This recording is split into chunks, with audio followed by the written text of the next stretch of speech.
अस्सलाम वालेकुम स्टूडेंट्स। आज एक बार फिर आसिम नसर ICS second year computer science के लेक्चर्स लेके आपके लिए हाजिर है, जो यूनिक ग्रुप ऑफ इंस्टीट्यूशन ने आपके लिए स्पेशल अरेंज किए हैं। लेक्चर स्टार्ट करने से पहले प्रीवियस लेक्चर में हमने जो टाइप्स ऑफ लैंग्वेज प्रोसेसर्स हैं वो हमने डिटेल में डिस्कस किए कि कंप्यूटर सिस्टम जो है उसकी बेसिक लैंग्वेज जो है understanding language, environment binary language है। तो अगर हम बाइनरी लैंग्वेज 01 के अलावा प्रोग्राम लिखने के लिए कोई और हम सिंबल्स लैंग्वेज इस्तेमाल करते हैं तो डेफिनेटली उसको बाइनरी लैंग्वेज में तो कन्वर्ट करना ही पड़ता है। उसके लिए डिफरेंट ट्रांसलेटर्स अवेलेबल हैं, जो प्रीवियस लेक्चर में हमने देखा, कंपाइलर, इंटरप्रेटर, असेंबलर, और उसका लोगों डिफरेंस कंपाइलर इंटरप्रेटर का भी डिस्कस किया। अब ये हमें पता चल चुका हुआ है कि सी लैंग्वेज का जो एनवायरनमेंट है, इसके बैकग्राउंड में प्रोग्राम को कन्वर्ट करने का जो एनवायरनमेंट है वो कंपाइलर बेस्ड एनवायरनमेंट है, जिससे सी लैंग्वेज में जो प्रोग्राम बनाया जाता है उसको बाइनरी लैंग्वेज में कन्वर्ट किया जाता है। ये हमने लास्ट लेक्चर हमने किया था डिस्कस।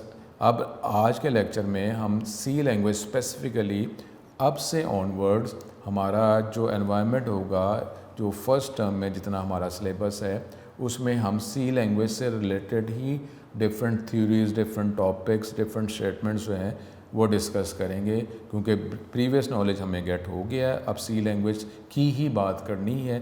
अब सी लैंग्वेज क्या है, उसकी वर्किंग क्या डेवलपमेंट हुई, कैसे सी लैंग्वेज बनी, ये थोड़ी सी अंडरस्टैंडिंग के बाद अब सी लैंग्वेज के ही टॉपिक्स होंगे। तो इंशाल्लाह ताला ये लेक्चर अब आज का हम कंटिन्यू करते हैं। स्टूडेंट, आज का लेक्चर जो है प्रॉपर स्टार्ट करते हैं।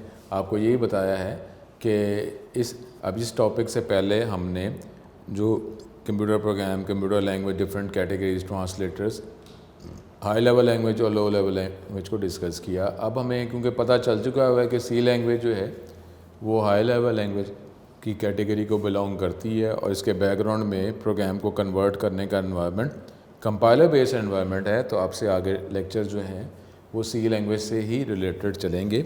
लेकिन अब देखें, अब हिस्ट्री ऑफ सी, ये हमारा आज का टॉपिक है कि अब सी लैंग्वेज जो है, अब ये जो लैंग्वेज बनी है, नॉर्मली स्टूडेंट देखें, माइंड में रखें लॉजिकली। अब मैंने आपको पहले ही बताया है कि कोई भी टॉपिक है, अब स्टेटमेंट जो है अब इतनी डिटेल में, तो जब हम स्टेटमेंट सी लैंग्वेज की पढ़ेंगे तो अब आप ये कहें कि सर ये कोशिश तो फिर उसमें भी की जाएगी इंशाल्लाह ताला कि ये जो स्टेटमेंट जो है इसका क्या लॉजिक है, ये जो वर्ड है ये कैसे बना और ये इसकी कोई वर्किंग है, सर ये क्या, कैसे स्पेलिंग है, ये क्या है, उसको इंशाल्लाह ताला कवर करने की कोशिश करेंगे।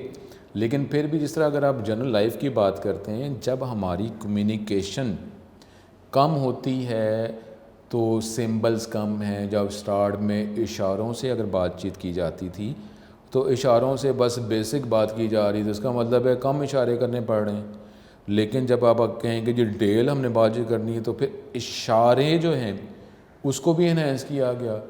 उसके बाद जब सिंबल्स, जब लिखने की बात आई, चाहे वो पत्तों पे कहीं भी लिखा गया, तो सिंबल्स जो हैं वो बात को रिप्रेजेंट करने के, अब वो ज़ाहिर, अब सिंबल्स एक नई कैटेगरी आ गई कि पहले इशारे थे, अब सिंबल्स आने शुरू हो गए। तो स्टार्ट में जो सिंबल्स से, जब मैं लाइव इंसान की बात कर रहा हूँ, मैनकाइंड की बात कर रहा हूँ, तो उसमें जो सिंबल्स से, तो सिंबल्स जो हैं वो सिंबल्स भी तो कम ही थे ना, चाहे वो पत्तों पे लिखा जा रहा है, कहीं पे भी लिखा जा रहा है। लेकिन जब जो है वर्किंग हमारी बढ़ गई तो पत्तों पर या खाल पे जो हम सिंबल्स बनाएंगे तो सिंबल्स भी तो बढ़ गए। अब इसी तरीके से जब आप लैंग्वेज की बात करते हैं तो लैंग्वेज के अंदर भी वर्ड्स और सिंबल्स यूज़ किए जाते हैं। अब अगर हम डायरेक्ट सी लैंग्वेज पे आ जाएं तो अब सी लैंग्वेज जिस तरह हम बात कर रहे हैं कि जो भी सॉफ्टवेयर होता है उसमें वक्त के साथ साथ एनहेंसमेंट होती रहती हैं। अब जो एनहेंसमेंट हो रही हैं, अब इसका मतलब क्या है कि सी लैंग्वेज जो है क्या इतनी, जो भी इसका वर्जन है वो क्या इतना डेवलप हो चुका हुआ है कि मज़ीद इसको इन्हेंस करने की ज़रूरत पड़नी ही नहीं है? ऐसा तो नहीं होगा ना। तो वक्त के साथ साथ जो है वो फ़ीचर्स जो हैं इनिशियल लेवल पे कम होते हैं, फिर वो यूज़र जो फीडबैक रिस्पॉन्स दे रहा होता है उसके हवाले से हमारी रिक्वायरमेंट बढ़ जाती है। तो रिक्वायरमेंट पहले बनाई जाती है, डेवलप किया जाता है, फिर उसको सॉफ्टवेयर का पार्ट बना दिया जाता है। इस तरह वक्त के साथ साथ जो है हमारी इन्हेंसमेंट होती रहती है, वर्जन्स के अंदर वो फंक्शनैलिटी बढ़ती रहती है। जैसे हम लाइब्रेरी फंक्शंस की बात कर रहे थे हिस्ट्री में कि लाइब्रेरी फंक्शन बढ़ते रहते हैं, तो इसी तरीके से अब ये जो लैंग्वेज है सी लैंग्वेज, क्या ये फ्रॉम रॉ बनी? इसका मतलब है कि इसका लॉजिक किसी एनवायरनमेंट से गेट नहीं किया गया।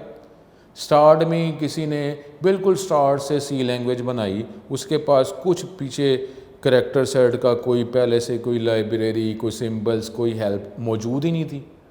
तो कोई भी चीज़ नई क्रिएट करना जो उस एनवायरनमेंट के अंदर पहले से अवेलेबल ही, डेफिनेटली वो सबसे ज़्यादा मुश्किल है। लेकिन अगर उस तरह का कुछ सिमिलर एनवायरनमेंट अवेलेबल है तो उस एनवायरनमेंट की जो वर्किंग है, लाइक्स डिसलाइक्स, जो भी उसके प्रॉब्लम्स हैं, उसको कैसे सॉल्व किया गया, वो क्या क्या काम को पूरा करने के लिए उस एनवायरनमेंट को यूज़ किया जा रहा है, ये तो हमें पहले से अवेलेबल है, हमें पहले से पता है। तो फिर हम उसको यूज़ करते हैं और उसमें फ़ीचर्स मज़ीद शामिल कर लेते हैं। तो डेफिनेटली मेहनत तो इसमें भी होगी, क्योंकि फ़ीचर शामिल करना कोई आसान काम नहीं है। अगर फ़ीचर जो है, अब जो फ़ीचर देखें ना, कोई अगर हमारे पास कोई भी एनवायरनमेंट है जिसमें हम 10 फ़ीचर यूज़ कर रहे हैं, अब 10 फ़ीचर स्टार्ट में तो नहीं होंगे ना, पहला फ़ीचर आया, फिर दूसरा आया, तीसरा आया, चौथा आया, और वक्त के साथ साथ जब हम वर्किंग करते हैं तो जो नया फ़ीचर शामिल होता है, जो रिक्वायरमेंट शामिल होती है, वो पहले से बड़ी होती है। देखा ना, अगर अब 4 रिक्वायरमेंट्स वो पूरी होगी, अब आप 4 रिक्वायरमेंट जो अगर पहले से फंक्शनलिटी अवेलेबल थी और आप वो यूज़ कर रहे हैं, अब आपको 5वीं अगर रिक्वायरमेंट आएगी तो इसका मतलब है कि वो 4 रिक्वायरमेंट जो पहले आप समझते थे कि 4 रिक्वायरमेंट ही मेरे लिए इनफ है और आपकी वर्किंग हो रही थी, लेकिन अब जो है वर्किंग आपकी इतनी बढ़ गई कि आपने उसमें से भी एक बात निकाली कि नहीं, मुझे 5वीं रिक्वायरमेंट की भी ज़रूरत पड़ गई। तो इसका मतलब है कि आप इतना जब डीपली इन्वॉल्व होते हैं तो फिर ही आप नई रिक्वायरमेंट, नई फंक्शनलिटी, नया फ़ीचर डिमांड करते हैं। इसका मतलब फुली यूटिलाइज़ करते हैं तो फिर डिमांड आती है। थोड़ी, अगर आप थोड़ा यूटिलाइजेशन कर रहे हैं, आपके 4 फ़ीचर पहले से मौजूद थे, आप 4 फ़ीचर इस्तेमाल ही नहीं कर रहे, आप 2 या 3 फ़ीचर इस्तेमाल करें, चौथा फ़ीचर रहता है जो आप इस्तेमाल ही नहीं कर रहे, तो नया आप क्या रिक्वायरमेंट करेंगे? अगर नई रिक्वायरमेंट करेंगे तो 3 आप फ़ीचर इस्तेमाल कर रहे थे, अब नई रिक्वायरमेंट आई कि मुझे ये चीज़ चाहिए, तो आपको पता चला हो ये तो रिक्वायरमेंट पहले से उसके अंदर मौजूद है। तो इसका मतलब क्या होता है, जब डिटेल में वर्किंग करते हैं तो फिर ही रिक्वायरमेंट का मज़ीद एनहेंसमेंट की हमें ज़रूरत महसूस होती है और फिर वर्किंग होती है। तो अब ये हिस्ट्री ऑफ सी में भी हम यहाँ देखेंगे कि यहाँ पे क्या ये भी किसी एनवायरनमेंट से ग्रैस्प करके, नॉलेज गेट करके ये एनवायरनमेंट बना कि ये रॉ से ही बना। तो ये यहाँ पे हम ये देखते हैं। अब हिस्ट्री की तरफ आते हैं। C is a popular high level language, programming language was developed in 1972 by Dennis Ritchie at Bell Laboratories of AT&T American Telephone and Telegraph located in the USA। यानी यहाँ पे 1972 में ये बनी और डेनिस रिची ने बनाई। बेल लेबॉर्ट्री यहाँ बनी, AT&T ये हमारे पास ये लोकेशन है अमेरिका में, वहाँ पे ये लैंग्वेज बनाई गई।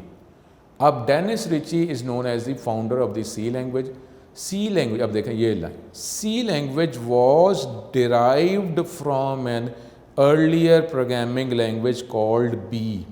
इसका मतलब है सी लैंग्वेज जो है ये रॉ से नहीं बनी। सी लैंग्वेज एक प्रीवियस एक लैंग्वेज, अब वो लैंग्वेज किस लिए थी? वो किसी रिक्वायरमेंट को फॉलो करने के लिए बनाई गई थी ना। अब वो जो रिक्वायरमेंट जो थी, वो जो बी लैंग्वेज वो रिक्वायरमेंट फंक्शनलिटी प्रोवाइड कर रही थी, उसी से आगे ये सी लैंग्वेज को डिराइव कर लिया गया। इसका मतलब है जो बी लैंग्वेज जो रिक्वायरमेंट पूरी कर रही थी, वो सी लैंग्वेज की जब उसको बनाना शुरू किया, ड्राइव किया गया, इसका मतलब वो तो सी लैंग्वेज में आ गई ना पहले से ही, क्योंकि बी लैंग्वेज से जो ड्राइव की गई है। अब आप ये कहेंगे जी बी लैंग्वेज के सारे फीचर शामिल किए गए हैं या कुछ फीचर उसमें शामिल किए हैं, कुछ स्किप कर दिए गए हैं और सी में उसको एनहेंस कर दिया गया, मॉडिफाई कर दिया गया। लेकिन ये एक प्रीवियस एक लैंग्वेज जो पहले से वर्किंग कर रही थी, उससे ये लैंग्वेज डिराइव की गई। ठीक है, तो अभी हम ये आगे ये ईयर वाइज देखेंगे, तो वहाँ से ये टॉपिक मज़ीद मैं आपको अभी क्लियर करता हूँ। B language was developed by Ken Thompson in 1969-70। ये केन थॉमसन ने बनाई 1969-70 में और सी लैंग्वेज बनी 1972 में। इसका मतलब है कि ये अर्ली वर्किंग, अगर सी लैंग्वेज का भी जितना नॉलेज है देखा जाए तो वो ये केन थॉमसन जिसने बी लैंग्वेज बनाई है, उसी ने इसके मेन कैरेक्टरिस्टिक जो है डिफ़ाइन कर दिए थे, सॉल्व कर दिए थे और इसी से लैंग्वेज बन गई। तो ये लैंग्वेज बनाने में निस्बतन आप ये लॉजिकली समझ सकते हैं कि आसानी हुई होगी, लेकिन डेफिनेटली फिर फीचर्स मज़ीद शामिल होते हैं और फीचर्स की भी हम बात कर रहे हैं कि फ़ीचर नॉर्मली पहले से बेटर ही होता है, उसकी वर्किंग ज़्यादा ही करनी होती है। It provides the basis for the development of C. C was developed to overcome the problems of previous languages such as B C P L etcetera. अब देखें ना, वो यही बात हुई कि कुछ प्रॉब्लम्स पहले थे तो फिर ये लैंग्वेज बनी ना। अगर प्रॉब्लम्स नहीं थे तो आप वैसे, अगर ये ऐसी बात नहीं कि अभी हम ये देखेंगे ईयर वाइज, तो उधर से फिर हम ये ABC की बात कर लेंगे। स्टूडेंट के माइंड में आया था कि ये हमने क्या इंग्लिश के लेटर्स जो हैं ABC यूज़ करने शुरू कर दिए, तो अभी हम आगे देखते हैं इसको। लेकिन आप ये देखें, अभी कम से कम आप ये रख लें कि अगर अभी बात अभी करेंगे कि B लैंग्वेज जो है अगर इससे ड्राइव की गई है तो अब उसका नाम, अभी हम देखते हैं कि उसका नाम कैसे हुआ। लेकिन अब वो जो नाम जो B लैंग्वेज से ड्राइव की गई, तो इधर से तो आप कह सकते हैं कि जो B लैंग्वेज जो है अब उसका नाम B लैंग्वेज था, तो उससे आगे लैंग्वेज जो है वो C लैंग्वेज बन गई। तो B से C, अगर B अज्यूम आपने कर लिया तो कम से कम उसके नाम C से आपको प्रॉब्लम नहीं होना चाहिए कि B लैंग्वेज थी तो उससे आगे लैंग्वेज बनी तो उसने C कर दिया, ठीक है। लेकिन अभी वो B की हम बात अभी करते हैं कि वो बात क्या आई। Initially C language was developed to be use in Unix operating system. Student उस टाइम जो ऑपरेटिंग सिस्टम था ना, वो जो ऑपरेटिंग सिस्टम नॉर्मली हम यूज़ करते हैं, जनरली इस्तेमाल किया जाता है, विंडोज़ वो नहीं था बल्कि यूनिक्स ऑपरेटिंग सिस्टम था। तो C लैंग्वेज के हमने आगे जो इसके करैक्टरिस्टिक्स में भी आगे मज़ीद भी अभी देखेंगे थ्योरी में, तो उसमें जो ऑपरेटिंग सिस्टम या सिस्टम प्रोग्रामिंग जो है उसको सॉल्व करने के लिए ये लैंग्वेज बनाई गई थी। लेकिन अब उस टाइम ऑपरेटिंग सिस्टम जो है वो यूनिक्स था। इसका मतलब है यूनिक्स ऑपरेटिंग सिस्टम के फीचर्स शामिल करने के लिए, एनहेंसमेंट के लिए या उसको मॉडिफाई जो भी कर रहे हैं आप, तो यूनिक्स ऑपरेटिंग सिस्टम की नई फंक्शनैलिटी शामिल करने के लिए ये लैंग्वेज बनाई गई थी। लेकिन डेफिनेटली पावरफुल लैंग्वेज बनी, पावरफुल लैंग्वेज है जिसकी वजह से ये और एनवायरनमेंट्स में भी इसको यूज़ किया जा रहा है। It inherits many features of previous language as B and BCPL। अब ये मुख्तलिफ फ़ीचर जो प्रीवियस लैंग्वेज के हैं ये लैंग्वेज इनहेरिट करती है, यानी ऑलरेडी इसके एनवायरनमेंट में पहले से ही मौजूद हैं, क्योंकि उस लैंग्वेज B और BCPL से ये लैंग्वेज डिराइव की गई है। तो इसके प्रीवियस जो फीचर्स हैं वो इसके अंदर पहले से ही अवेलेबल है। The power and flexibility of C language, लेकिन इतनी इसकी पावरफुल लैंग्वेज और फ्लेक्सिबिलिटी ये लैंग्वेज प्रोवाइड करती है, तो हमारी जो इंडस्ट्री जो है उसमें मुख्तलिफ तरह की एप्लीकेशन के लिए ये लैंग्वेज यूज़ की जाती है। अब initially C language was developed to be use in Unix operating system. It inherit many features of previous language जैसे B और B से। दी अर्लियर वर्जन, अब जिस तरह भी हम बात कर रहे थे कि C लैंग्वेज है तो इसके अंदर भी तो वर्जन्स हैं ना। जिस तरह भी हमने प्रीवियस लेक्चर में कहा था कि आप जो इंस्टॉल करेंगे वो टर्बो C वर्जन 3 इंस्टॉल करेंगे। इंशाल्लाह ताला जो है अगले लेक्चर में आपको इसका मैं लिंक प्रोवाइड कर दूंगा। अगर गूगल सर्च से आपको ये लिंक नहीं मिला तो मैं आपको ये लिंक प्रोवाइड कर दूंगा, तो आप वो एज ए सॉफ्टवेयर टूल जो है वो इंस्टॉल कर लेंगे। अब देखें ना, अभी मैं बात अगर कर रहा हूँ टर्बो C वर्जन 3, तो मैं क्या कहूँगा टर्बो C वर्जन 1 क्यों नहीं कर रहे। तो इसका मतलब क्या है कि हमारी जो अब रिक्वायरमेंट है, जितना सिलेबस है, और क्योंकि अगर आगे वर्जन और भी बन रहे हैं और आगे और भी वर्जन्स हैं, लेकिन अब जो सेकेंडरी लेवल पे हम C लैंग्वेज कर रहे हैं तो उसमें टर्बो C वर्जन 3, एक तो जो बोर्ड के वाले से जो हमें सॉफ्टवेयर जो टूल उसका जो वर्जन बताया गया डेफिनेटली उसको फॉलो करना है, और दूसरा ये है कि ये वर्जन ऐसा है कि जो आगे फर्दर जो नए वर्जन और बन गए वहाँ तक हमें शिफ्ट करने में इसमें आसानी होगी, बजाय इसके कि आप कहें कि जी C का वर्जन 1 पढ़ें। तो इसलिए जो इसके भी जो वर्जन से अर्लियर वर्जन थे उसके भी कुछ नाम थे, और फिर ये इन्हेंस हो के ये हम जो वर्जन 3 जो है ये बना। अर्लियर वर्जन जो था C लैंग्वेज का उसको KNR, ये जो ये बनाने वाले थे उसी से इसका नाम KNRC रखा गया। KNRC ये कर्निगन एंड रिची, इसी से इसका नाम रखा गया। तो इनिशियल जो लेवल पे जो C लैंग्वेज थी उसको हम ऐसे ही इंस्टॉल करना, तो हम कहते थे कि जी KNRC रिक्वायर है इंस्टॉल करने के लिए। अब the American National Standard Institute NC develop a standard version of the language. अब फिर जिस तरीके से सुनना आपको पता है कि कोई जब प्रोडक्ट मार्केट में आती है तो एक कंपनी ने अगर एक प्रोडक्ट लॉन्च की तो डिफरेंट उसके अलाइज उसके जो अगेंस्ट होते हैं कंपनीज, वो भी उससे सिमिलर प्रोडक्ट्स बनाती हैं और कहते हैं इसमें फ़ीचर ज़्यादा अवेलेबल हैं, या वो कह रही हैं इसकी कॉस्ट कम है, इसकी अवेलेबिलिटी या इसकी मेंटेनेंस जो है हम ज़्यादा प्रोवाइड कर रहे हैं, इसको आप कि ज़्यादा हम कोई ना कोई फ़ीचर आपको ज़्यादा प्रोवाइड करें, कॉस्ट कम, कुछ ना कुछ आपको वो कस्टमर्स को अटैक करने के लिए, क्योंकि अगर बिजनेस उस एनवायरनमेंट में अवेलेबल है तो और कंपनीज भी आएंगी। तो इसी तरीके से सी लैंग्वेज जो है एज ए सॉफ्टवेयर डेवलपमेंट ये पावरफुल लैंग्वेज बनी तो और कंपनीज भी आ गई, और कंपनीज आई तो उन्होंने अपनी ये लैंग्वेज बनाई। अब लैंग्वेज जो है, ये कंप्यूटर लैंग्वेज का मतलब क्या होता है? सेट ऑफ डिफरेंट स्टेटमेंट्स, जो वर्ड सिंबल्स का कम्बिनेशन है, तो उन्होंने असेंबली अपनी बनानी शुरू कर दी। अब वो यूज़र जो है, जो कंप्यूटर यूज़र, जो कंप्यूटर प्रोग्राम बनाकर अपनी फंक्शनलिटी गेट करना चाह रहा है, प्रोग्राम बनाकर अपने प्रॉब्लम्स को सॉल्व करना चाह रहा है, तो अगर स्टेटमेंट डिफरेंट होनी शुरू हो गई, यानी किसी और कंपनी की लैंग्वेज सी लैंग्वेज है, उसकी स्टेटमेंट डिफरेंट है, और किसी और कंपनी की सी लैंग्वेज है, उसकी स्टेटमेंट डिफरेंट है, तो जो कंप्यूटर यूज़र, जो डेवलपर जो हैं, जो प्रोग्राम बना रहे हैं, उनको प्रॉब्लम फिर आनी शुरू होगी कि ये इस कंपनी की सी लैंग्वेज की स्टेटमेंट है, उसकी ये वर्डिंग है, और ये दूसरी कंपनी की सी लैंग्वेज उसकी ये स्टेटमेंट है। तो फिर ऐसी सिचुएशन में ये हमारे पास स्टैंडर्डाइज वर्जन बनाया गया, और ये अमेरिकन नेशनल स्टैंडर्ड इंस्टीट्यूट, इसने एक स्टैंडर्डाइज वर्जन लॉन्च किया। उस स्टैंडर्डाइज वर्जन को NCC कहा जाता है। इसका मतलब है अब कोई भी कंपनी सी लैंग्वेज बना रही है, उसको ये स्टैंडर्डाइज वर्जन का मतलब है ये सेट ऑफ स्टेटमेंट या वर्ड्स जो हैं लैंग्वेज में प्रोवाइड किए जाएंगे, वो NC ने बता दिया। कोई भी लैंग्वेज जो है, उस सी लैंग्वेज, उसका कोई भी वर्जन हम इस्तेमाल करेंगे, उसमें ये standard set of statements must available होगी। और अभी हम जो बात करें, जब फीचर्स की बात करते हैं, तो आप पहले स्मॉल बेसिक फीचर से ही एडवांस फीचर की तरफ जाते हैं। इसी तरीके से जब आप लैंग्वेज की बात करते हैं, तो उसका मतलब ये नहीं कि आप प्रोग्राम बनाना तो स्टार्ट में इनिशियल लेवल पे अभी आप सी लैंग्वेज के एनवायरनमेंट में, चाहे वो आप लर्निंग पर्पज़ के लिए हैं, तो आते ही आप एडवांस जो स्टेटमेंट वो स्टडी करेंगे या आपको पढ़ाई जाएगी। जिस तरह अभी हम जो लेक्चर स्टार्ट करेंगे, हमें सेकेंडरी लेवल पे जितने हमारे सिलेबस में सी लैंग्वेज की स्टेटमेंट्स अवेलेबल हैं, हमने वही एक सीक्वेंस में पढ़नी है। अब सी लैंग्वेज जो आगे बैचलर, आगे मास्टर, MPhil, PhD में भी यूज़ होती है। तो अब ये जो है हम वो MPhil, PhD में जो सी लैंग्वेज की जो स्टेटमेंट्स यूज़ होती हैं, वो हम सेकेंड ईयर में थोड़ी पढ़ेंगे। इसका मतलब है एक स्टेप बाय स्टेप हमने आगे चलना है।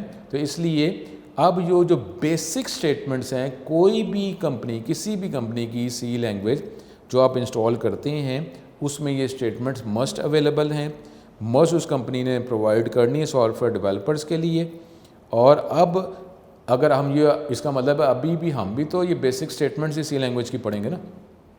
तो अब इसका मतलब है कि कोई भी हम वर्जन इंस्टॉल कर लें और वो सारा अगर NCC को फॉलो करें, स्टैंडर्डाइज सी है, तो ठीक है, बिल्कुल सही है। लॉजिकली तो वो सारी स्टेटमेंट एग्जीक्यूट होंगी, क्योंकि सी लैंग्वेज की पहले हम भी तो इनिशियल स्टेटमेंट ही पढ़ेंगे ना। लेकिन अब क्योंकि हम ये यूनिफॉर्मिटी के लिए, ताकि जो जितने भी स्टूडेंट्स हैं वो एक ही सॉफ्टवेयर इंस्टॉल करें, और अगर ये जो क्राइसिस चल रहा है अगर सॉल्व हो जाता है, जो आपने अगर प्रैक्टिकल जो है वो फर्स्ट ईयर में तो प्रैक्टिकल नहीं होते, वो सेकंड ईयर में ही होते हैं, लेकिन अब आपने मैट्रिक के प्रैक्टिकल्स जो हैं वो देखें, जिस तरह जो अब मैट्रिक के स्टूडेंट थे उन्होंने नहीं दिए, तो फर्स्ट ईयर में आप तो फर्स्ट ईयर से मूव करके सेकंड ईयर में आए, तो फर्स्ट ईयर में तो प्रैक्टिकल्स नहीं होते, सेकंड ईयर के एंड में ही होते हैं। तो आप जब प्रैक्टिकल्स देने के लिए जिस भी कॉलेज में, जिस एनवायरनमेंट में जाएंगे, तो उधर भी सी लैंग्वेज जो है कोशिश करके यही इंस्टॉल की जाती है जिसकी मैं बात कर रहा हूँ, ताकि स्टेटमेंट तो एग्जीक्यूट हो जाएंगी, लेकिन सॉफ्टवेयर चलाने का कोई ना कोई मेथड तो होता है ना। मेन्यूज़ हैं, कोई क्लिक हैं, कोई आइकॉन शॉर्टकट्स कोई अवेलेबल हैं।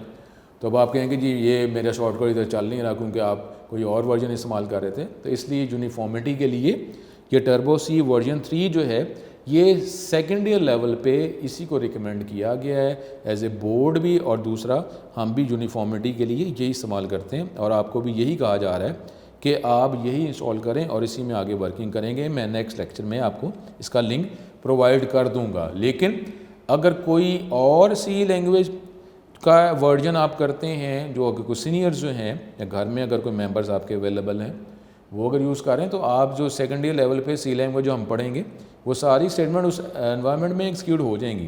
लेकिन ये कि एनवायरनमेंट जो है वो सेम होना चाहिए, ताकि हमारे एनवायरनमेंट की जो शिफ्टिंग से, जो चेंजेस से हमें वर्किंग में फ़र्क ना पड़े, इसलिए हम टर्बो सी वर्जन 3 हमारे सिलेबस में वही हम इंस्टॉल करेंगे।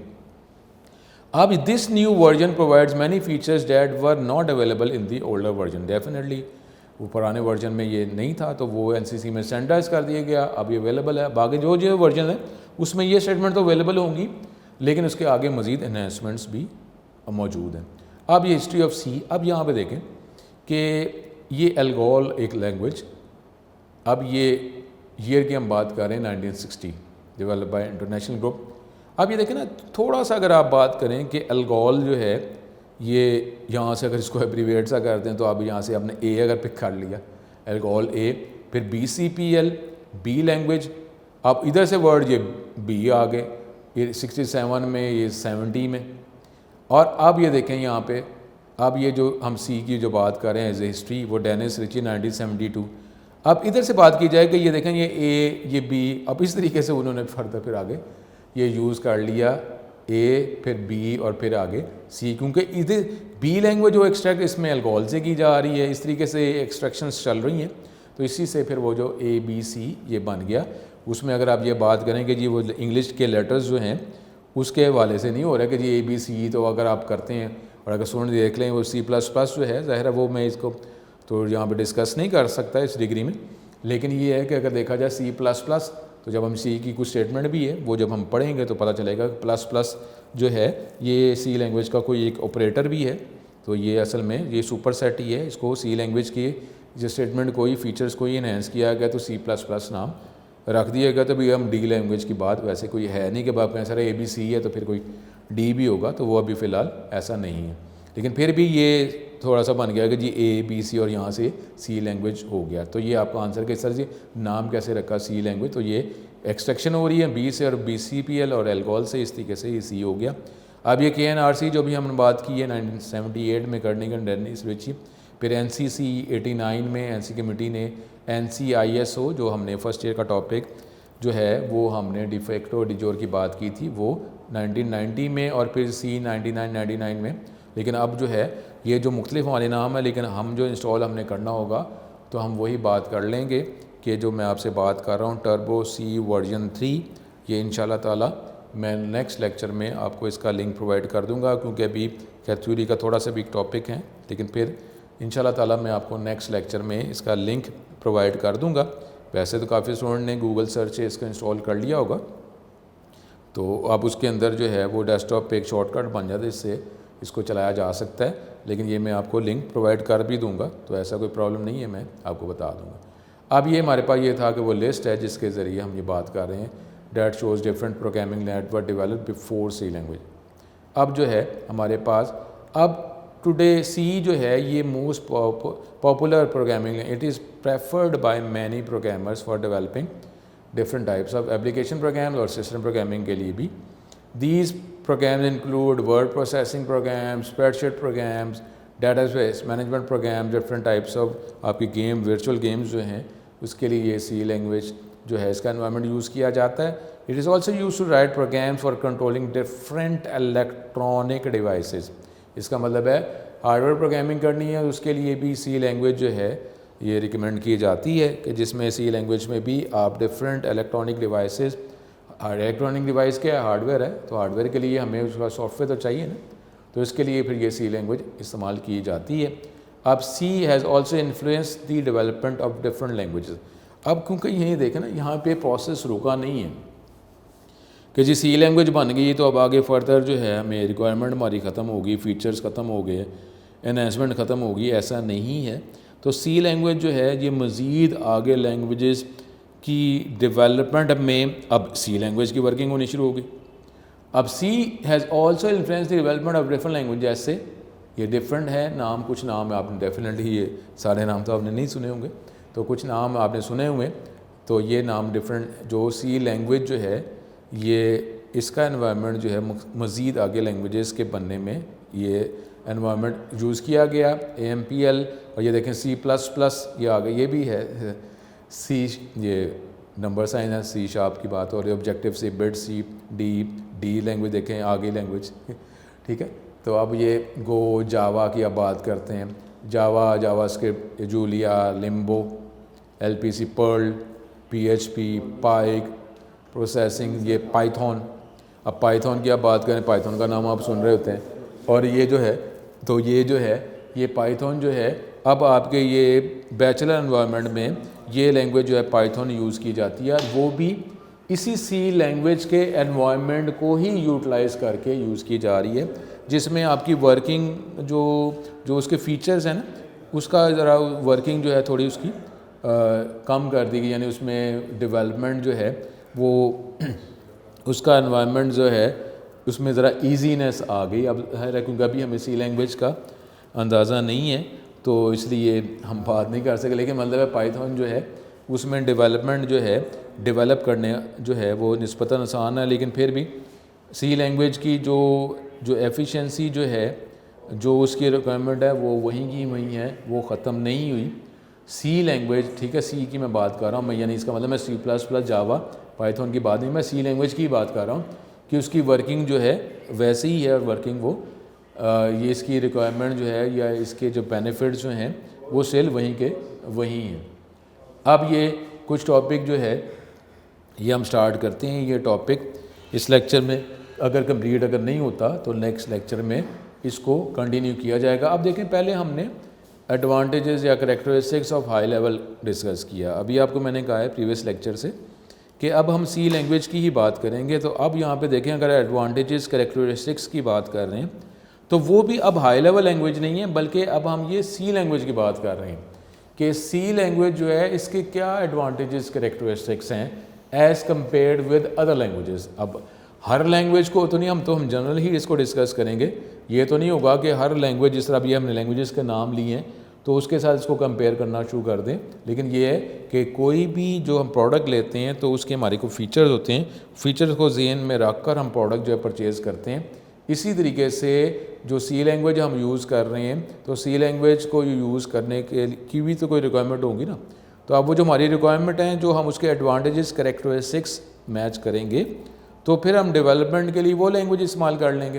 तो इसी तरीके से अब जो सी लैंग्वेज है इसके भी कुछ एडवांटेजेस करैक्टरिस्टिक्स हैं।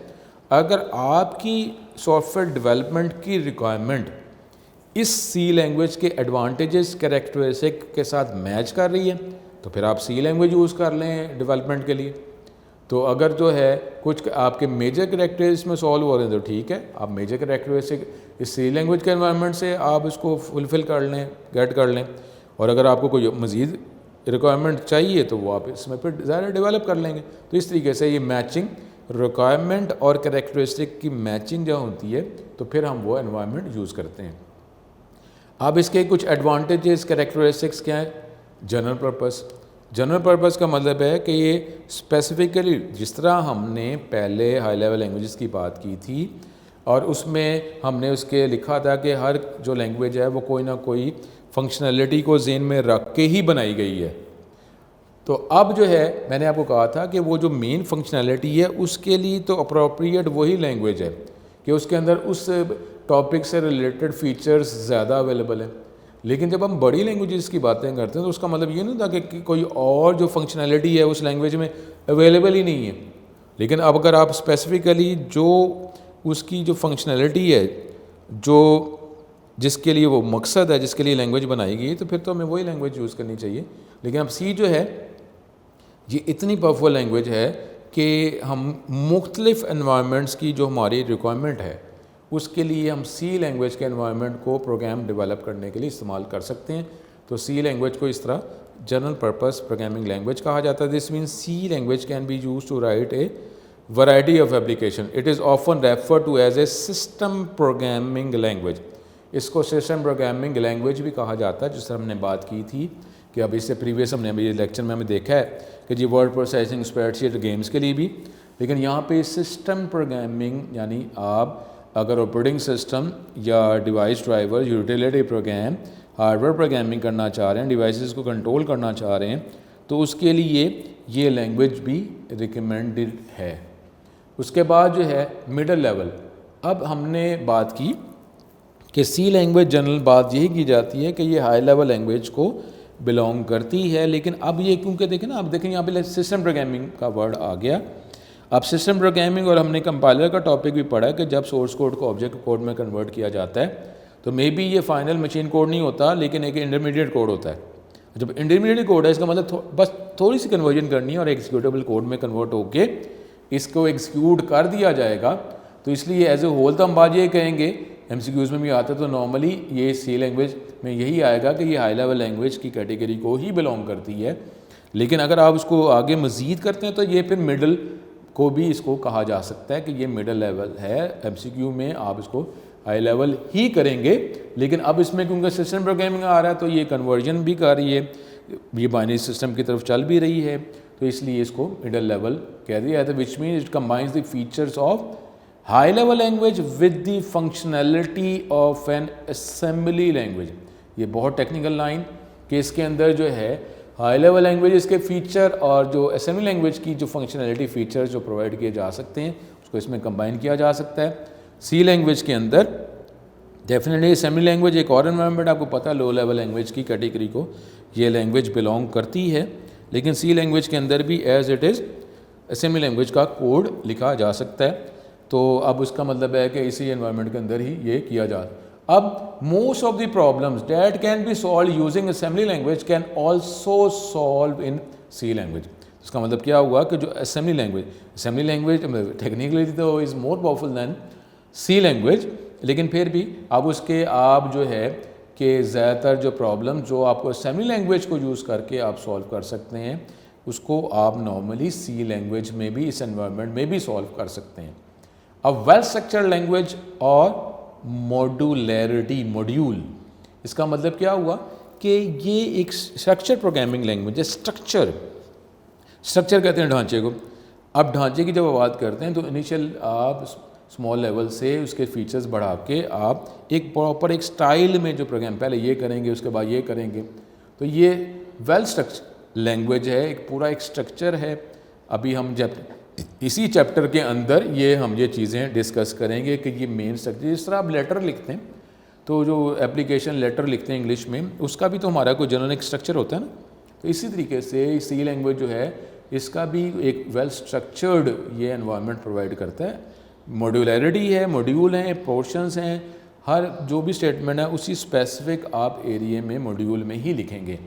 C is a structured programming language, which means as a programmer you are required to divide a problem into several different modules और functions। तो इसका मतलब है कि ये मॉड्यूलर प्रोग्रामिंग जो है उस कैटेगरी को ये बिलोंग करती है कैटेगरी को। तो अब इसके अंदर आप जो डिफरेंट जो प्रॉब्लम्स हैं आप उसको डिफरेंट पोर्शंस में, मॉड्यूल्स में, फंक्शंस में डिवाइड कर सकते हैं। और ये अब ये डिवाइड करें तो आप ये डिफरेंट सॉफ्टवेयर डेवलपर्स को उसका वर्कलोड बन जाता है कि आप मुख्तलिफ किस प्रोग्रामर को आप कोई और फंक्शन को परफॉर्म करने की फंक्शनैलिटी सॉल्व करने की आप उसको वर्क दे रहे हैं, काम दे रहे हैं, वो फंक्शनैलिटी सॉल्व करेगा, कोई और डेवलपर वो अपने स्पेसिफिक को करेगा। इस तरीके से फिर एंड पे इसको कंबाइन कर लिया जाएगा। These modules are much easier to understand. अब क्योंकि आपने इसको पोर्शन में जो डिवाइड किया मॉड्यूल्स में, इसका मतलब है कि इसमें फिर वर्किंग का आपने अपने मेन प्रॉब्लम को डिफरेंट सब प्रॉब्लम्स में डिवाइड कर दिया। फिर मेन आपकी जो प्रोग्रामिंग आप कर रहे हैं, डेवलपमेंट कर रहे हैं, उसको भी आपने डिवाइड कर दिया हुआ। तो अब ये इन मॉड्यूल्स को फिर डेवलप और कंपाइल इंडिपेंडेंटली किया जा सकता है। और ये मॉड्यूल्स क्या है, यहीं से बन नहीं है कंसेप्ट फिर वो सॉफ्टवेयर हाउस की जो हम बात करते हैं। तो अगर एनवायरनमेंट तो मेन वही रह गया, लेकिन उसका different modules, different software developers जो हैं डिफरेंट मॉड्यूल्स लिख रहे हैं, इस पर इसको फिर कंबाइन कर लिया जाएगा। तो हमारे पास ये अब इसके जो बेसिक हमने कोई एडवांटेजेस आज पढ़े, और ये एडवांटेजेस जो हैं क्योंकि अभी मज़ीद रहते हैं, तो ये एडवांटेजेस और करैक्टरिस्टिक का टॉपिक जो है ये नेक्स्ट लेक्चर में कंटिन्यू होगा। और इंशाल्लाह ताला मैं नेक्स्ट लेक्चर में आपको उसका लिंक भी प्रोवाइड कर दूंगा आपको, क्योंकि अब सी लैंग्वेज की अब स्पेसिफिकली सी लैंग्वेज की बातें हो रही हैं और सी लैंग्वेज की ही बातें अब चलती रहेंगी ये 14 चैप्टर्स तक, 8 से 14 चैप्टर्स। तो इसलिए हमने वो सॉफ्टवेयर, लेकिन अभी हमारी वर्किंग क्योंकि अभी ये सी लैंग्वेज की थ्योरी है, कुछ थोड़ी सी मज़ीद रहती है, स्टेप्स होंगे, फिर हम वर्किंग शुरू कर देंगे। लेकिन अब जो है वो सी लैंग्वेज का जो सॉफ्टवेयर टूल जो है वो हमने इंस्टॉल करना है, टर्बो सी वर्जन 3 जो है ये इंस्टॉल करना है। अभी ये टॉपिक जो है करैक्टरिस्टिक्स मज़ीद लेक्चर में, अगले लेक्चर में कंटिन्यू करेंगे और फिर उसके बाद हम वर्किंग प्रॉपर्ली स्टार्ट कर लेंगे। थ्योरी भी होती जाएगी और साथ साथ जो है ये प्रोग्राम की वर्किंग भी हम अंडरस्टैंड करते रहेंगे, आप साथ साथ इसको अपने टूल में करते रहें। इंशाल्लाह ताला दोबारा मुलाकात होती है। अस्सलाम वालेकुम।